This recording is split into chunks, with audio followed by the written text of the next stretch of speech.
Set. Hello, hope everyone made it here dry before the rainstorm came down. But happy to see you guys are here. So I'm going to start with some questions at the beginning, some comments at the beginning, and then go to some questions afterwards.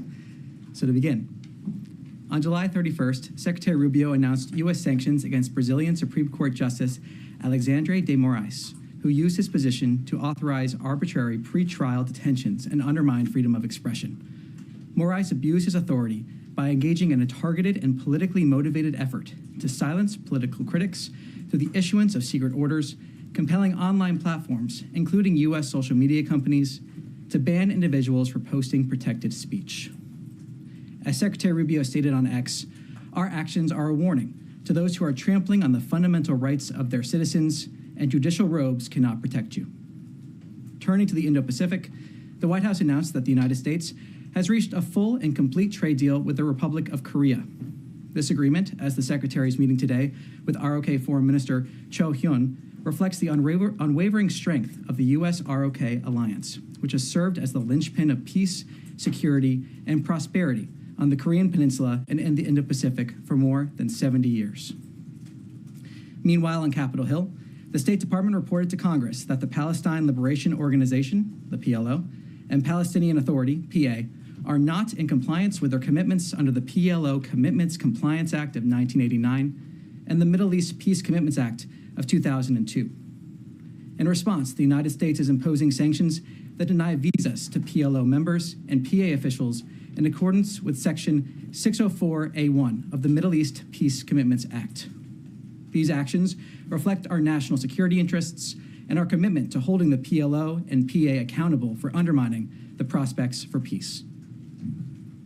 On the humanitarian front, the United States is providing $52 million to the World Food Program to deliver emergency food assistance from American farmers and producers to people in need in the Democratic Republic of Congo, Ethiopia, Haiti, and Djibouti. Under this new award, WFP will distribute 12,702 metric tons of food, yellow split peas, rice, vegetable oil, and Super Cereal Plus from our pre-positioning warehouses in Houston and Djibouti to support than 1.9 million vulnerable people. The United States is the largest donor of humanitarian food assistance globally, and the department continues to call on other donors to provide additional contributions to address global humanitarian needs. And before I turn it over to questions, I want to introduce our front row as spokesperson Bruce started last Tuesday, continuing the pattern here today. We have the Key Post, Tehran, June Afrique, the Africa Report, News Nation, Bloomberg, SBT Brazil, and NHK. So with that, I'll turn it over to some questions. Thank you, Tommy. On the sanctions on the Brazilian Supreme Court judge you just mentioned, what is the State Department position to the main reason that led to the sanction announced by the Department of Treasury? What did the U.S. find as the main threat? Well, look, Moraes is an activist judge that abused his authority by engaging in a targeted and politically motivated effort designed to silence political critics through the issuance of secret orders compelling online platforms, including U.S. social media companies, banning the accounts of individuals for posting protected speech. Moraes further abused his position to authorize unjust pretrial detentions and undermine freedom of expression. The actions taken by Moraes impact U.S. persons and companies, and the United States does not tolerate malign foreign actors who abuse their positions of authority to undermine freedom of expression of American citizens. So do other Brazilians, individuals might face the same sanction, or if there is any indication of new travel bans or visa restrictions for Brazilian citizens in general, now or in the near future, even next year when there is a World Cup? Well, I'm not going to preview what we may have in terms of further sanctions announcements or other actions there. What I can say is just point to this action and again stress how seriously we take this. Mm-hmm. And the last question, if possible, how is the diplomatic engagement among those two countries? Secretary Rubio had a meeting here on this matter. If the State Department has a position on this meeting. Well, I have no readout to provide on a meeting for you. Yes, Leon. Yeah, hi. I'd like to come back to what you announced. I mean, there was a statement this morning, but you repeated it, to the sanctions against members of the Palestinian Authority and the PLO. Could you specify to us who exactly are sanctioned, the officials that are sanctioned, and at what level? And could you explain to us a little bit the context of this coming really 2 days or a couple of days after the UN conference at the UN on the Palestinian statehood, and the push of many allies, U.S. allies, France, UK, Canada, for a Palestinian state? Well, look, to stress, this is a biannual review that happens twice a year in every single year. And this report refers to the review period that ended in January 2025. So in terms of the timing of this report, this is a biannual report provided to Congress, and that's being provided here. It is the first report being provided under this administration. So in terms of timing, that's the timing, and that's why we're seeing this report now. In terms of specific individuals, outlined in the media note in terms of the policy, one of the many policy options that were available that is being implemented. I don't want to get into specific cases because ultimately, per the report, there is an opportunity for a case-by-case basis consideration for a waiver. And so we saw the media note outlining certain policy implications, the actions that were taken, but ultimately this is a case-by-case, or there is that option for in terms of a visa. Yes? Thanks, Tommy. Appreciate it. I'll take 2 more questions on this specific topic, on the PLO announcement, and then we can go on to a broader region for sure, but 2 more on this specific topic. But just to follow up with that, you, for example, for Brazil, for the Supreme Court judge, you didn't have any problems naming him and saying who it was. But in this case, you're not naming anybody, and could you give us a sense of as to what level they are? How many people are we talking about? Well, so the sanctions will impose denial of visas for PLO members and PA officials. And again, to stress, a waiver may be considered on a case-by-case basis consistent with our national security interests. Yes. Thank you, Tommy. Appreciate it. You said you were going to take a few more questions on this. I'll take 2 more on this specific topic. Yeah. Broader region for sure, but on this specific one. So on that one, specifically, the previous administration engaged with Palestinian Authority to find a solution for the future governance of Gaza. And that administration and Trump administration also said Hamas has no place in Gaza's future, a position that is widely shared by many other countries in the world. How does this action specifically impact Trump administration's ability to engage with PA? Maybe it doesn't impact it at all. Can you help us understand that? And were there any heads up given to Arab states about this action? Thank you. Well, I'm not going to speculate on what it will look like going forward, but what I can say is that the Biden administration in this biannual review also found them in noncompliance. They chose not to take certain actions. This is the first report of this biannual review that is under this current administration. And we decided to take one of a few actions that were available in terms of once we identified the noncompliance. That is what this indicates. There's nothing further to read beyond this report except for the report finding noncompliance, as well as saying we are taking that action in terms of certain restrictions. But I'm not going to speculate further beyond that. And the Arab states? I'm not going to preview private diplomatic discussions. Yes. Sorry, one more behind, and then we'll move on to the topic.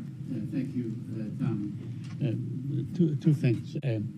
Of course, I mean, some actions were taken against the PLO back in 2017. They shut off the office, they cut off all aid, and so on. So this is also during the first Trump administration. I wanted to ask you that the Israeli media is reporting that Israel is going to annex part of Gaza and that they have a green light from the United States of America. That's what the government claims, the Israeli government. And that is at a time when the envoy, Steve Witkoff, is meeting with the Israeli government, meeting with Netanyahu, what has been described as a very decisive meeting. Do you have anything to elaborate on this? Can you share with us what is he discussing? Is it going to be, are parts of Gaza going to be annexed? Well, what I can say is what my colleague Caroline just spoke to. She spoke with the special envoy this morning. She outlined just a few minutes ago what the point of the meetings were, addressing the humanitarian issue, that the situation that we are seeing, addressing next steps for Gaza. I have nothing further to add for her comments, but it is a clear indication that this administration is determined to getting as much aid as possible into Gaza without it being looted by Hamas. But does this administration look favorably at annexing parts of Gaza? Well, like what we're focused on now is trying to address this conflict. We're trying to end this conflict. We are trying to get as much food into Gaza as possible. I'm not going to speculate or preview where these discussions may go. What I can say is what we've been focused on doing, what Caroline described just a few minutes ago, what we've been talking about here from this podium for many, many months. Ending this conflict, getting as much food into Gaza as possible where it is not being looted by Hamas. Okay. Yes. Two questions, and thank you, Tommy. I appreciate it. Kelly Meyer with News Nation. One on Gaza and one on Ukraine, if I may. So with Gaza, I wanted to ask what's the expected outcome from this visit from Special Envoy Steve Witkoff as well as Ambassador Huckabee? Is this to push both sides to break through this jam and get through these negotiations? And will this potentially upset Israel, who has said that there is no real starvation happening in Gaza? Well, what my colleague Caroline said, and to reiterate here, it shows that President Trump has a humanitarian heart, that he wants to get as much food into Gaza as possible without it being looted by Hamas. The president also truthed earlier today, saying the fastest way to address the humanitarian crisis in Gaza is for Hamas to surrender and release the hostages. They have refused to do so. We've also seen the secretary speak earlier today about how there was a ceasefire in principle with an agreement, and then Hamas came and rejected the deal. That is the lack of good faith we are seeing from Hamas when it comes to these conversations. So ultimately, what this shows is that President Trump wants to get as much aid into Gaza without it being looted by Hamas as possible. That is a commitment we've had, and that's what this is showing. And just on Ukraine quickly, there's the talk about getting, European allies to pay into this fund in the Treasury Department, and then we would then send the weapons on to Ukraine. Do you have a sense of just how exactly you're going to make sure that these European allies do pay into this fund? And do you have a sense of how many so far have agreed to this? Well, I'm not going to comment on pending congressional action or refer you to Congress on that, but what I can say is talk about the NATO weapons deal that was talked about by the president. The fact that we have an agreement with NATO in order for them to buy weapons in which they can then send to other countries if they so choose. And I think this is part of an America First foreign policy and the burden sharing that we've seen pushed by President Trump and Secretary Rubio. The idea that we have other countries stepping up that makes stronger alliances, that makes partnerships stronger, while at the same time helping the American people, revitalizing certain industries, increasing the amount of purchases that we're seeing. So we're seeing that impetus from this administration. We're seeing the effort to make the NATO alliance stronger. We're seeing that NATO weapons deal also being implemented. So we're seeing that effort here to put America first. But when we do that, address these challenges in a way that we have our allies and partners also stepping up. Yes. If I may, the secretary in an interview this morning revealed that the U.S. engaged with, quote, Putin's top people, unquote, earlier this week, and they didn't pan out. Can you please enlighten us who met with whom? We know the secretary was in the building. He didn't travel. We know that Russian ambassador was in the building yesterday. Beyond that, there is no public record of any Russia-U.S. engagement. Well, I have nothing to read out for you from here. Were Ukrainians involved as well? Again, I have nothing to preview from here. And I know you have heard this from me before, that Kiev is under attack, and last night we had unprecedented attack on civilians. Timing of it is eye-popping.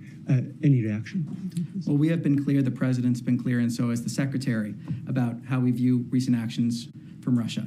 We've seen the president discuss the new timeline that he has in place in terms of actions he may take regarding Russia, secondary sanctions or other items.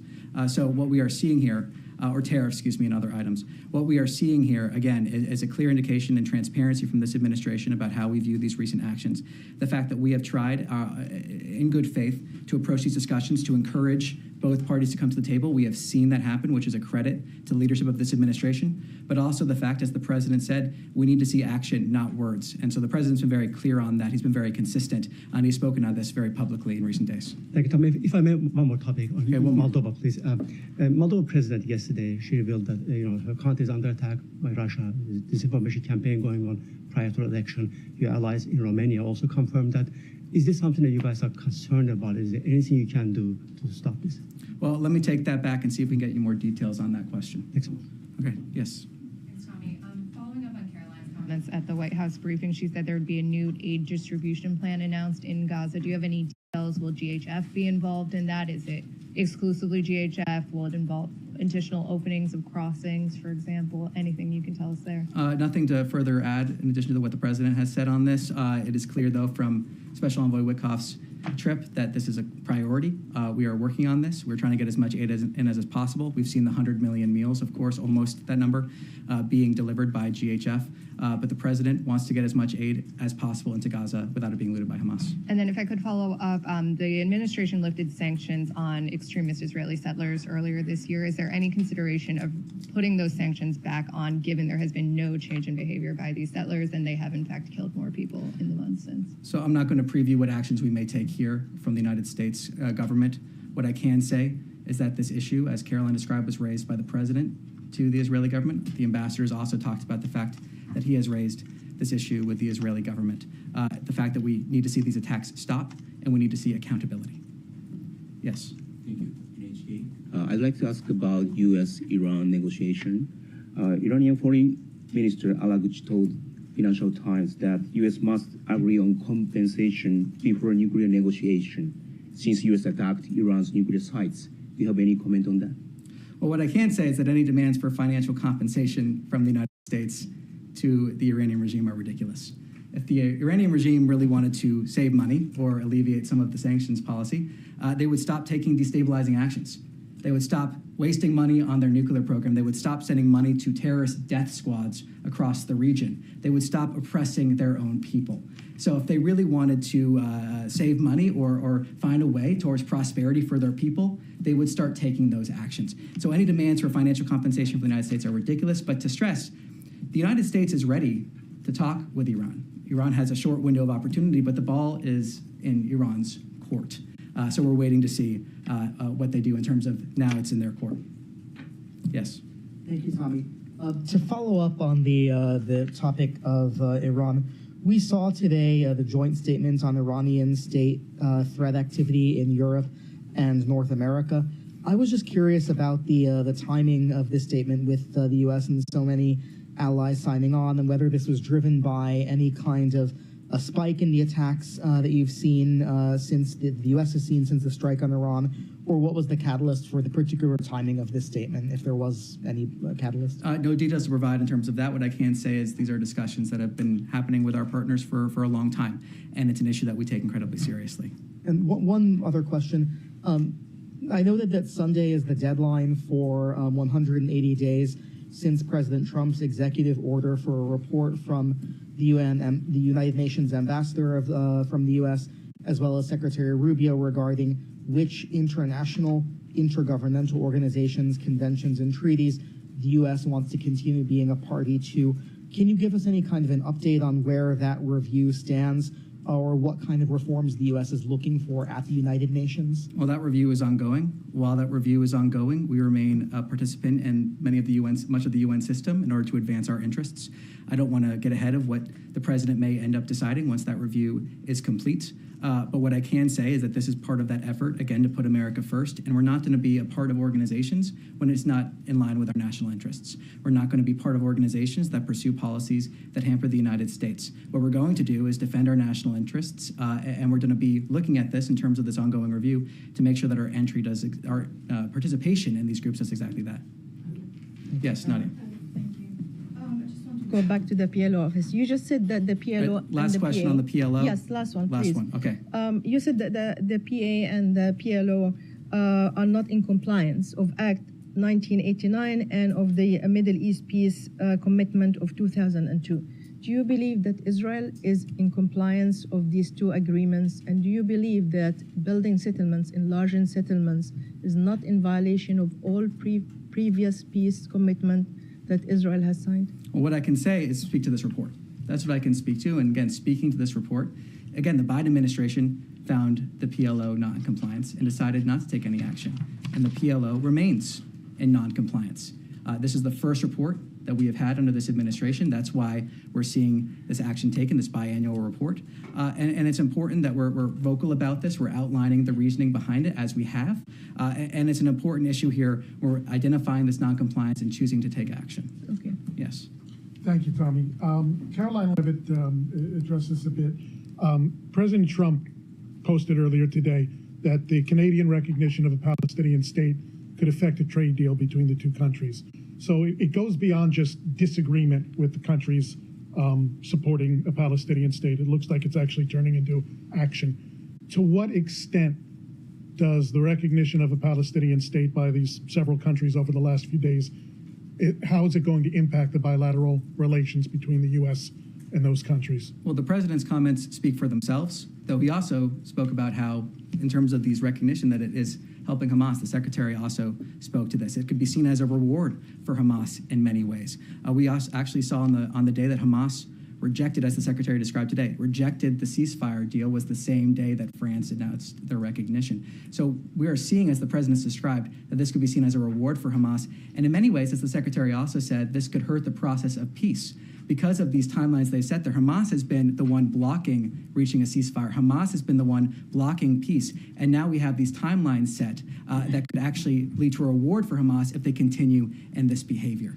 So that's what we're seeing here. The president and secretary have talked about this. I have nothing further to add to the president's comments in terms of a trade talks with Canada. Yes. Yeah, thank you. I wanted to shift to another conflict in Sudan, the worst humanitarian catastrophe in the world, and the U.S. role there, engagement. A Quad meeting had been expected yesterday with the Saudi, UAE, and Egyptian foreign ministers here in the building. It didn't happen.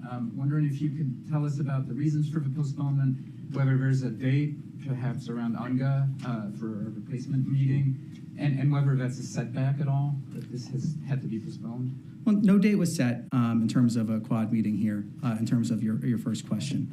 And we look forward to bringing the Quad together in the near future. We hope to set that date soon. But in terms of your last question, we continue to coordinate on our collective engagement. We continue to coordinate in terms of pursuing outcomes. That dialogue continues, and we are committed to supporting that dialogue that leads to peace and ends the suffering of the Sudanese people. Can you clarify the U.S. position on the Sudanese armed forces and their future in a post-war transitional government? Because that seems to be a sticking point for a lot of the external actors. You know, I think Egypt in particular wants to see a role for them. Can you clarify what the U.S. position is? Then a non-starter for you? Well, I don't want to get into the details of dynamic diplomatic conversations. We think the best path to peace and stability is an immediate and durable cessation of hostilities. And we are in communication with as many partners, the Quad being one of them, but not limited just to the Quad, in order to try to accomplish that end. Yes. Can I follow up on what Alex raised in this call with Russian officials? Why wasn't there a readout provided of it? Is it because the secretary was acting in his capacity as a national security advisor? Again, I have nothing to preview in terms of that topic. But you're not denying that those calls happened, just that you're not going to provide an insight. Well, again, I have nothing to offer in terms of those conversations here. But the secretary wasn't inaccurately referring to a call or anything in this interview that he had with Fox News.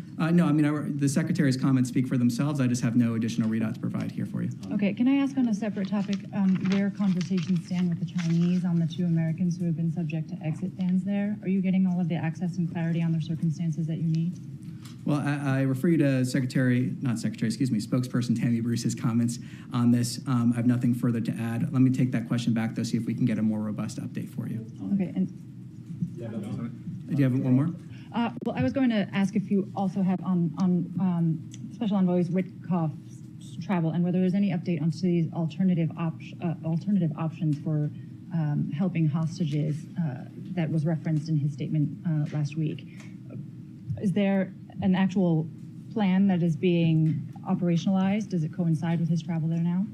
Well, I wouldn't speak to sensitive discussions of that nature if there was a plan or if there wasn't a plan in place, given how important these discussions are. What I can say, as Caroline said again, is that he is having meetings. They're discussing next steps for the situation in Gaza. Amongst the things discussed is the humanitarian situation, getting as much food in as possible.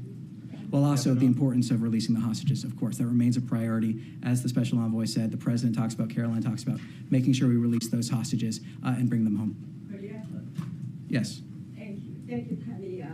Secretary Rubio have a first meeting with the South Korean foreign minister today. What topic will be discussed in this meeting? So I'm not going to get ahead of that. If I'm correct, this is actually happening right now. So I want to get ahead of conversations that are happening currently.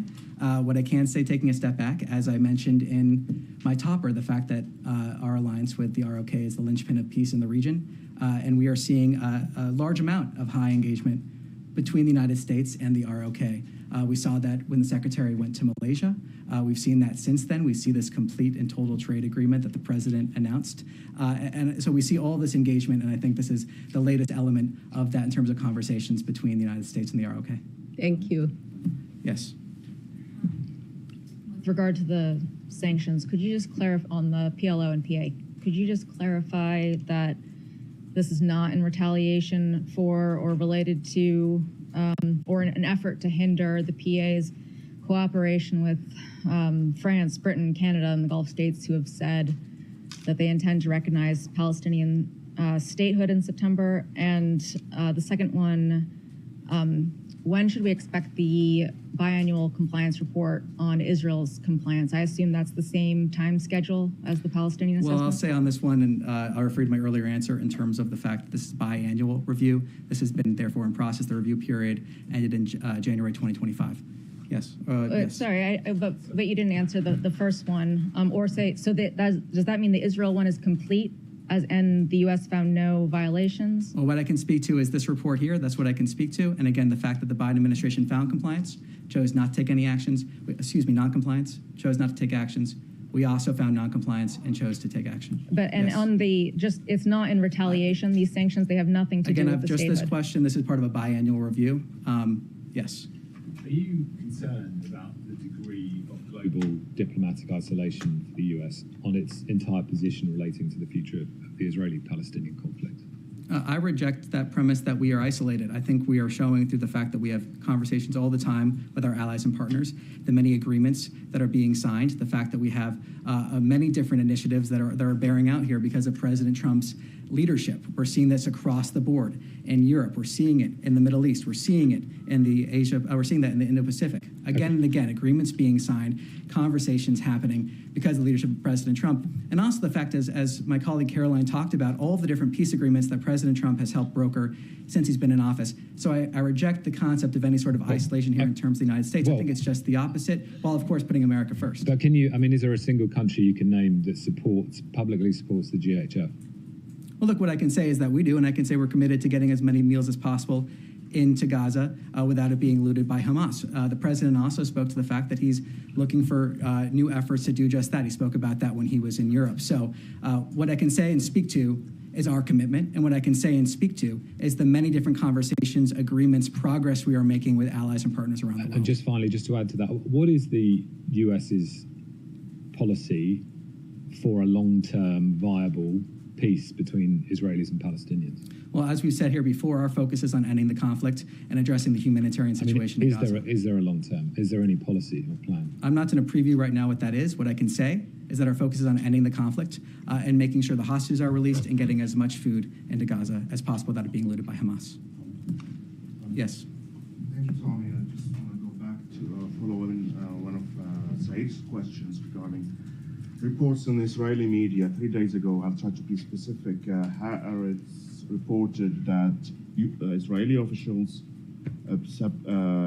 briefed Secretary Rubio in their plan to annex parts of Gaza Strip, and they received an approval from the Trump administration. Do you have a comment? I addressed this question earlier. Free to my comments there. Yes. Question about the Ukrainian war. U.S. President Donald Trump cut the deadline for a ceasefire deal with Vladimir Putin from 50 days to 10 days, warning of strong sanctions if no action is taken. Sorry, could you speak up just a little bit? I'm having trouble hearing you. U.S. President Donald Trump cut the deadline for a ceasefire deal with Vladimir Putin from 50 days to 10 days, warning of strong sanctions if no action is taken. But at the same time, we see Russia continues to capture new towns and villages almost every day, and this raises doubts about Russia's real intentions. Do you think this move can lead to real peace talks, or is it just a political pressure? And what could be the consequences if Russia keeps expanding its attacks while ignoring the ceasefire deadline? Thank you. Well, I'm not going to preview what the president may decide. He's been clear in terms of the broad considerations he's making. He's also been clear on the timeline that he has.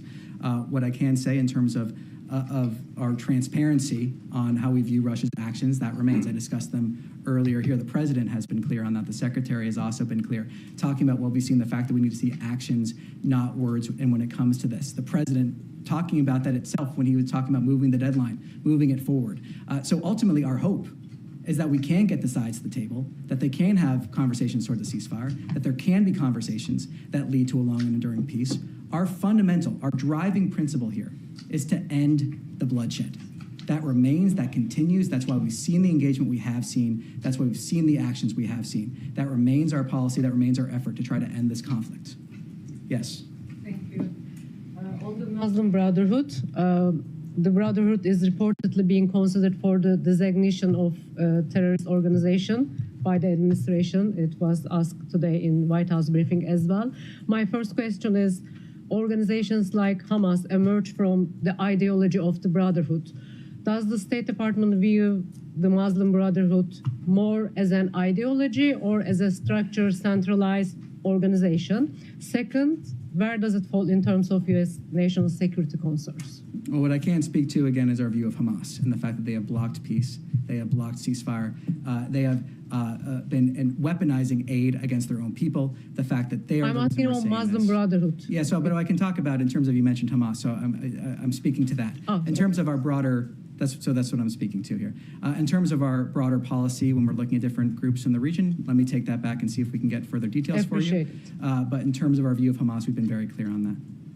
Yes. I wanted to follow up on a question you took back on Tuesday from my colleague. Do you have an update on what the plan is for the millions of dollars of contraceptives that are currently sitting in a warehouse in Belgium that are meant to be distributed to lower income countries under USAID? So we're still in the process here in terms of determining the way forward. What I can say again, and to clarify, we're not talking about PEPFAR products. We're not talking about contraceptives in terms of condoms. We're talking about select products that were purchased under the previous administration that could potentially be abortifacients under the Kemp-Kasten Amendment, and as well could potentially violate Mexico City. So we're in the process now of determining that pathway forward. When we have an update, we will provide it. Yes, sir. Thank you. UNIFIL's mandate in southern Lebanon will end in a few weeks, in fact, by the end of August. So my question is whether the United States is going to support the renewal of the mandate of UNIFIL, and what do you expect regarding from the Lebanese government regarding the disarming from Hezbollah? Well, we've talked about that here from the podium before in terms of needing to see the disarmament of Hezbollah and the Lebanese government's role in that. I refer you to those comments. In terms of your first point, let me see if I can get more information for you on that. Yes. Yeah, thank you, Tommy. A question on Europe. So we saw the trade deals of 50%, and I'm reading an article from the Italian Corriere della Sera that says that the Italian Foreign Minister Tajani said that Europe couldn't do better than 50%, and that somehow they have to work on this number. But inside the Italian government, also in the European Union, there's some concern that because of the European will have to buy so much liquid gas, somehow the United States would have a leverage on Europe on foreign policy when, as allies need to take decisions. So what would be the answer from the State Department to this?